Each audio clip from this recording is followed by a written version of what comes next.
क्या अब यूपीआई से पेमेंट करने पे आपको एक्स्ट्रा चार्ज देना पड़ेगा? क्या फोन पे, गूगल पे, पेटीएम से पेमेंट करना फ्री नहीं रहेगा?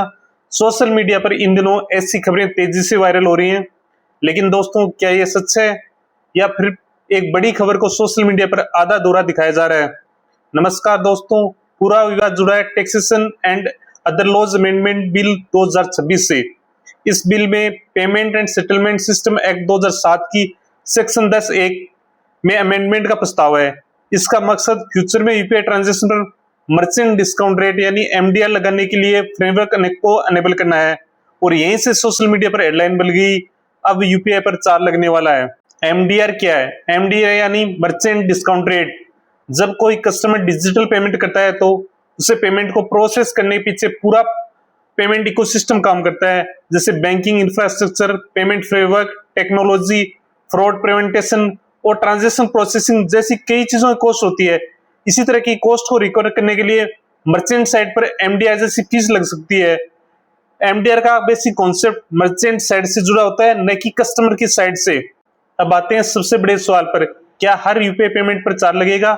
8 अगस्त 2026 को फाइनेंस मिनिस्ट्री की तरफ से एक क्लियरिफिकेशन आई थी। उसके मुताबिक अगर फ्यूचर में यूपीआई पर एमडीआर इंट्रोड्यूस किया जाता है तो ये सभी मर्चेंट ट्रांजैक्शन पर नहीं लगेगा, बल्कि कुछ सिलेक्टेड मर्चेंट ट्रांजैक्शन लगेगा। ये वो कोई निश्चित थ्रेशोल्ड लिमिट देंगे, उसके ऊपर हो गए ट्रांजैक्शन, उसी पे चार्ज लगेगा।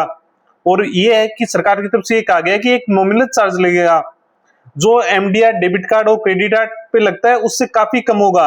यानी इसका सीधा मतलब ये है कि हर यूपीआई पेमेंट पर अब चार्ज नहीं लगेगा। सरकार की तरफ से करंट क्लेरिफिकेशन के मुताबिक P2P यूपीआई ट्रांजैक्शन यानी अपने दोस्तों को भेजने या फ्रेंड को भेजने या अपने किसी दूसरे अकाउंट भेजने पे ये ट्रांजैक्शन फ्री रहेंगे। तो फिर चार्ज किस पे लगेगा? तो यानी अपन जैसे कोई सामान करते हैं दुकान पे, तो उसका पेमेंट करते हैं, तो उस पे पेमेंट पे जो बैंक में कस्टमर के अकाउंट से कट के मर्चेंट के अकाउंट में जाता है, तो उसमें कुछ चार्जेस कट के मर्चेंट के अकाउंट में क्रेडिट होगा। अब आता है सबसे इंटरेस्टिंग और प्रैक्टिकल सवाल। मान लीजिए फ्यूचर में किसी ट्रांजैक्शन पे एमडीआर लागू होता है, तो इसका इकोनॉमिक बर्डन किस पर आएगा? मान लीजिए कोई मर्चेंट को 10,000 का पेमेंट किया और उस पर एमडीआर लागू होता है, तो मर्चेंट के पास ब्रॉडली दो पॉसिबिलिटीज होती हैं। पहला तरीका है कि मर्चेंट खुद एमडीआर को अपनी बिजनेस कॉस्ट के रूप में बियर करे, यानी कस्टमर से 10,000 ले और एमडीआर का खर्चा अपनी मार्जिन से एडजस्ट करे। और दूसरा तरीका होता है मर्चेंट अपनी प्राइसिंग स्ट्रक्चर में इस एडिशनल कॉस्ट को एडजस्ट करने की कोशिश करे, यानी किसी प्रोडक्ट या सर्विस में की कीमत बढ़ाकर इनडायरेक्ट रूप से कॉस्ट को रिकवर करे। यानी ऐसे कस्टमर के लिए सबसे बड़ा सवाल पैदा होता है कि क्या मर्चेंट कस्टमर से अलग यूपीआई चार्ज ले सकता है? अब इस पॉइंट को ध्यान से समझिए। अगर फ्यूचर में एमडीआर मर्चेंट पर लागू होता है, तो इसका मतलब ऑटोमेटिकली ये नहीं कि मर्चेंट कस्टमर से जितना चार्ज एमडीआर लगता है उतना कस्टमर से एडिशनल ले ले।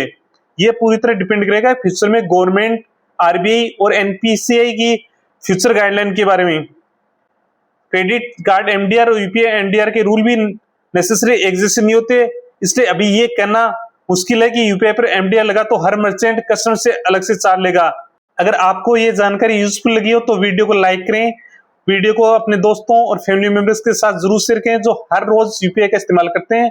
और ऐसे ही आसान भाषा में फाइनेंस, टैक्स और मनी से जुड़ी इंपोर्टेंट खबरों और वीडियोज के लिए मनी संवाद को सब्सक्राइब करें और कमेंट में बताइए अगर बड़े मर्चेंट ट्रांजैक्शन में नॉमिनल यूपीआई एमडीआर लगता है तो आपको क्या लगता है कि इसका बर्डन आखिर कस्टमर पर पहुंचेगा या नहीं पहुंचेगा?